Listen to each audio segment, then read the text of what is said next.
بہن کو بہن سے حسد ہو گیا ہے، دوست کو دوست سے حسد ہے. آج کسی کی ترقی اچھی نہیں لگتی. حسد کی تعریف کیا ہے پہلے ذرا سمجھ لیجئے، تاکہ پھر اندازہ ہو جائے کہ ہم حسد کر رہے ہیں کہ نہیں کر رہے.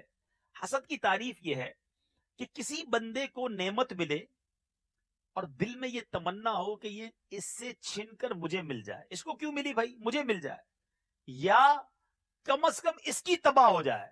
مجھے نہیں ملنی نا، تو کم از کم اس کی نعمت تباہ ہو جائے. اے میرے میٹھے اسلامی بھائیو، اب ذرا غور کرتے ہیں، جتنے اسلام میں بیٹھے نا، جتنے مجھے سن رہے ہیں، اپنے بارے میں غور کرتے ہیں کہ کہیں حسد ہو تو نہیں گیا. حسد یہ وہ بیماری ہے میٹھے اسلامی بھائیوں جو جہنم میں لے جانے والا عمل ہے. حدیث پاک کا مضمون ہے حسد نیکیوں کو اس طرح کھا جاتا ہے، جلا دیتا ہے جس طرح آگ لکڑی کو جلا دیتی ہے. حسد کرنے والا پتہ ہی کیا کرتا ہے؟ سارا دن عبادت کرنے والا بھی ہو، اگر نمازیں پڑھنے والا ہو، روزے رکھنے والا ہو، صدقہ خیرات کرنے والا ہو، سارے دن کی نیکیاں جمع کرتا ہے اور حسد کر کے اس کو آگ لگا دیتا ہے. کہیں یہ تو نہیں کر رہے ہم؟ اب آئیے غور سے سنیے کہ حسد ہم میں سے کسی کو ہے یا نہیں. میں چھوٹا سا ایک ٹیسٹ بتاتا ہوں آپ کو، چیک کر لیجئے. آپ کے خاندان میں، آپ کے دوستوں میں، آپ کے رشتہ داروں میں، قریب کے لوگوں میں کوئی ایسا ہے، آپ کی مارکیٹ میں، آپ کے کاروبار کرنے والوں میں کوئی ایسا ہے کہ جب بھی اس کو کسی وجہ سے ترقی ملتی ہے، کوئی خوشی ملتی ہے تو آپ کو برا لگتا ہے، یا اس کی آپ کے سامنے کوئی تعریف کرتا ہے تو آپ کو مزہ نہیں آتا؟ تو سمجھ لیجئے دیر از سم تھنگ رانگ، کوئی گڑبڑ ہے. مجھے کیوں اس کی تعریف اچھی نہیں لگتی؟ کیوں مجھے کوئی آ کر بتاتا ہے کہ یار پتا چلا وہ فلاں کا ماشاءاللہ کام بہت ترقی کر گیا، دوسری دکان کھول لی ہے، تو مجھے دل میں تکلیف کیوں ہونے لگ جاتی ہے؟ یعنی اتنا برا حال ہو گیا ہے کہ اگر کوئی دوست آ کر بتائے نا یار ذرا دیکھو میں نے نیا گھر لیا ہے، آپ کب آئیں گے، آپ کو دعوت ہے، تو اس کے گھر بھی جاتے ہیں، بریانی بھی کھا کر آتے ہیں، اور بعد میں کہتے ہیں 2 نمبر کے پیسے سے بنایا ہوگا. اس کے گھر بننے پر تمہیں تکلیف ہے؟ اچھی خاصی گاڑی لے کر کوئی دوست آئے گا، کہے گا یار دیکھو یار موٹر سائیکل تھی، اللہ نے پیسے دیے، میں نے گاڑی لے لی. ارے بھائی بہت مبارک ہو، ماشاءاللہ. جیسی گاڑی لے کر آگے گیا، سود کے پیسے سے لی ہوگی. اس کی گاڑی میں تمہیں پرابلم، اللہ نے نعمت دی ہے، پرابلم تمہیں ہو گئی ہے. کسی کو نوکری میں ترقی مل جائے، ساتھ ہی کام کرتا ہو اور اس کو جناب اس کی جاب آگے بڑھ جائے، تنخواہ بڑھ جائے، یہ چاپلوسی کرتا ہے نا اس لیے اس کی تنخواہ بڑھ گئی ہے. سوچئے آپ کتنا گندا دل ہے اس کا کہ جس کو بھائی کو، مسلمان کو ترقی مل رہی ہے اور آپ کو پرابلم میں ہو رہی ہے. اور ایک اور بات بتاؤں، یہ حسد اتنا غلط عمل ہے، قیامت کے دن یا مرنے کے بعد جو سزا ملنی ہے ملے گی. حسد کرنے والا دنیا میں بھی جلتا ہی رہتا ہے، کیونکہ سامنے والے کو ترقی ملے گی، اس کو تکلیف ہو، نہ نیند آئے گی، نہ سکون آئے گا، بلڈ پریشر الگ ہائی، ٹینشن الگ. یہ میں آپ کو صحیح بتا رہا ہوں. بہت سارے وہ لوگ جن کو رات کو نیند نہیں آتی نا، یا بہت سوچتے ہیں، ہمیں ملتے ہیں لوگ کہتے ہیں یار بہت سوچتا رہتا ہوں، بس نیند نہیں آتی، سکون ہی نہیں ہے لائف میں. میں صحیح بتا رہا ہوں، جن کو سکون نہیں ہے نا وہ چیک کر لیں، یا تو وہ کسی کے ساتھ حسد میں مبتلا ہیں، یا کسی کے بارے میں بدگمانی کرتے ہیں، نیگیٹو بہت سوچتے ہیں. یاد رکھنا، جس کو جو حسد سے پاک ہے نا، جو حسن زن کا عادی ہے، وہ بڑی سکون کی نیند سے ہوتا ہے. آپ کو کوئی کہے یار فلاں کو ایک فیکٹری اور بڑھ گئی، آپ کہے ماشاءاللہ اللہ اور برکت دے. ہے سب کا بھلا، سب کی خیر، سب کے بھلے میں اپنی خیر. یہ ذہن رکھو. اتنا گندا دل ہو جاتا ہے حاسد کا کہ جس سے حسد ہے نا، کوئی آ کر کہے پتہ چلا اس کی دکان میں آگ لگ گئی، اس کی گاڑی کا ایکسیڈنٹ ہو گیا، ایسا سامنے تو کہیں گے او ہو بڑا افسوس ہوا جناب، مگر دل میں لڈو پھوٹ رہے ہوتے ہیں، بہت اچھا ہوا اس کی گاڑی لگ گئی، میں تو چاہتا ہی تھا برباد ہو جائے. آپ سوچئے کتنا گندا دل ہے اس کا کہ مسلمان کے نقصان پر خوش ہو رہا ہے. لیکن آپ بتاؤ کہ ایسا ہے نہیں ہمارے معاشرے. برابر میں دکان ہوتی، مارکیٹ میں 10-15 دکانیں ایک ساتھ ہوتی ہے نا، کسی کی دکان پر گاہک زیادہ چلے جائے، او ہو جادو کرا ہے اس نے، تو تعویذ کر دیا ہے، سارے گاہک اس کے پاس ہی جا رہے ہیں. ارے اللہ دے رہا ہے اسے روزی، تو بھی اللہ کا ذکر کر، اللہ تجھے بھی دے دے گا. اچھا ایسا بھی ہوتا ہے بعض اوقات کوئی شخص بڑا نیک ہو جائے، توبہ کر لے، اب ذکر و درود پڑھنے والا، ٹوپی اوپی لگانے والا بن جائے، روز نماز پڑھے، واپس آ کر دکان پہ تسبیح پڑھے، بندہ بولے دیکھو یہ کوئی وظیفہ لے کر آئے، میری طرف ہی منہ کر کے پڑھ رہا ہے، مجھے ہی پھونک رہا ہوگا. اللہ اکبر، وہ ذکر کر کے برکتیں پا رہا ہے، تم بدگمانی کر کے، حسد کر کے اپنی آخرت برباد کر رہے ہو. سوچو نا، اتنا میں کیا اتنی مثالیں میرے پاس، ساری رات میں مثالیں دیتا رہوں. حج پر جائے کوئی، انشاءاللہ حج پہ جا رہا ہوں، او ماشاءاللہ مبارک، میرے لیے دعا کرنا. اب تو دوسروں کو کہتے ہیں حرام کے پیسے کماتا ہے، دیکھو حج پہ جا رہا ہے. یار وہ اللہ نے اسے بلایا، نبی پاک نے اپنا مہمان بنا، تم کون ہوتے ہو اعتراض کرنے والے؟ وہ جانے، اس کا رب جانے نا. کیوں تکلیف ہے کسی کی ترقی میں؟ کیوں برا لگتا ہے؟ اور یہ حسد بھائی بھائی میں ہو جاتا ہے. ایک بھائی ترقی پالے، ایک بھائی کو اچھا جگہ رشتہ ہو جائے یا اس کی بیٹا ہو جائے، دوسرے بھائی کے اولاد نہ ہو، دوسری بہن کے اولاد نہ ہو، یہ شیطان مردود بھائی بہنوں میں حسد کروا دیتا ہے. تو یہ بیماری خطرناک ہے. اور کتنی خطرناک ہے کہ اللہ کے حبیب نے فرمایا وہ ہم میں سے نہیں، میرا اس سے کوئی تعلق ہی نہیں ہے. تو چیک کرو میرے میٹھے اسلامی بھائیوں، یہ بیماری ہمیں خود چیک کرنی ہوگی کہ اگر زندگی میں کسی سے حسد ہے تو اس کو دور کیجیے. یہ دور کیسے ہوگا؟ اس کا طریقہ بھی علماء نے لکھا. سب سے اچھا طریقہ تو یہ ہے کہ بندہ دعا کرے کہ یا اللہ میرے دل کو حسد سے پاک کر دے، مسلمانوں کے لیے بری سوچ سے پاک کر دے، مجھے مسلمانوں کا خیر خواہ بنا دے. اللہ قریب ہے، آپ واقعی دعا مانگو گے دور ہو جائے گا. دوسرا بڑا پیارا طریقہ اور تھوڑا سا مشکل بھی ہے، وہ یہ ہے کہ جس سے حسد ہے نا، آپ کو جس کی تعریف اچھی نہیں لگتی ہے، جس کو نعمت ملے آپ کو پرابلم شروع ہو جاتی ہے، آپ اس کے لیے دعا کرنا شروع کر دیں. یعنی مثال کے طور پہ، اچھا صرف پیسوں سے حسد نہیں ہوتا، کوئی خوبصورت ہو، بندہ بولے یار میرا رنگ سانولا، یہ اتنا خوبصورت کیوں ہے؟ ارے بھائی اب اللہ نے بنایا اس کو، تمہیں کیا پرابلم ہے؟ اچھا کسی کو شہرت مل جائے، ہمارا لالا موسیٰ میں رہنے والا جانتا کوئی نہیں تھا اس کو، آج ساری دنیا میں مشہور ہو گیا، اس کو کیوں شہرت ملی؟ تمہیں تکلیف. تو یاد رکھو حسد شہرت کی وجہ سے بھی ہوتی ہے، دولت کی وجہ سے بھی ہوتی ہے، خوبصورتی کی وجہ سے بھی ہوتی ہے، منصب کی وجہ سے بھی ہوتی ہے. مگر میں ایک سوال کرنا چاہتا ہوں، بتاؤ دولت دینے والا کون ہے؟ سب مل کے جواب دو نا. شہرت دینے والا کون ہے؟ خوبصورت بنانے والا کون ہے؟ جب سب دینے والا اللہ ہے تو اللہ دے رہے، ہمیں کیا پرابلم ہے؟ پتہ ہے کیا روایتوں کا مضمون ہے؟ جو حسد کرنے والا ہے وہ ڈائریکٹلی اللہ پر اعتراض کرتا ہے کہ یا اللہ تو نے اسے کیوں دیا، مجھے کیوں نہیں دیا. حسد کرنے والا رب پر اعتراض بولتا نہیں ہے، مگر بیسیکلی اس کا اعتراض رب کی قدرت پر، تقسیم پر بنتا ہے کہ تو نے اسے خوبصورت بنایا، مجھے نہیں، اسے لمبا بنایا